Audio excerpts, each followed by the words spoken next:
Good morning, কেমন আছো সবাই? এই তো আমি চা খেতে চলে আসছি। আমরা চা খাচ্ছি,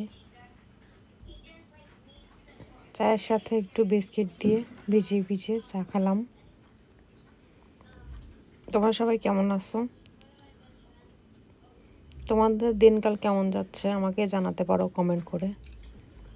আমার চাটা আমার হাজব্যান্ড বানিয়েছে এলাচি আর তেজপাতা দিয়ে। এটা হচ্ছে দুপুরের খাবার।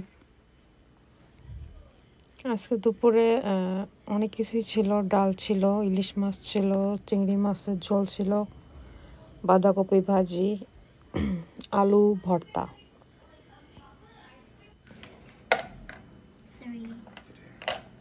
পরে আমার হাজব্যান্ড আর আমার মেয়ে খেলা করছিল লুডো। এটা কি খেলা? লুডো।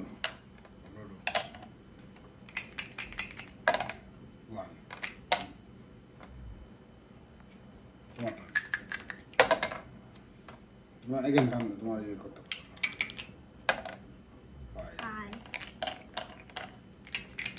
6 6 6 6 6 6 6 5 1 2 3 4 5 কার্ডটা বের হয়েছে।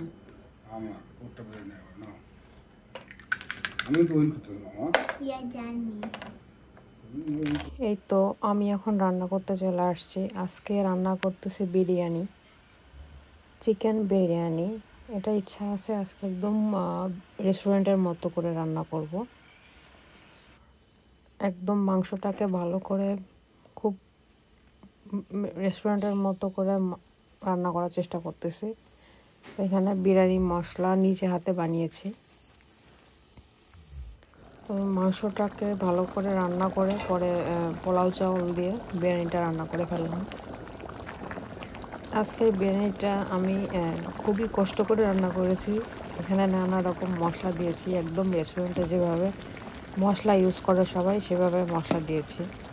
আবার সাথে একটু বাদাম, কিশমিশ সব কিছুই অ্যাড করেছি। খেতেও দুর্দান্ত হয়েছিল।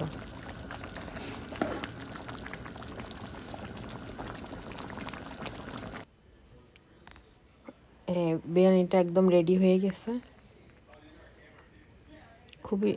খুবই মজা হয়েছিল বিরিয়ানিটা। তবে আমার হাজব্যান্ড খাওয়ার সময় বলল যে এটা একটু নরম হয়ে গিয়েছে। এটা যদি ঝরঝরা হতো তাহলে এটা একদম সেই রকম সুন্দর হতো।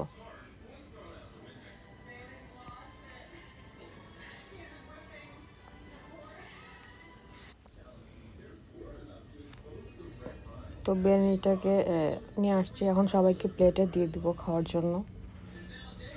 চিকেন দিয়ে রান্না করছিলাম, তো এটা যদি গোট দিয়ে করতাম এটা আরও মজা হতো।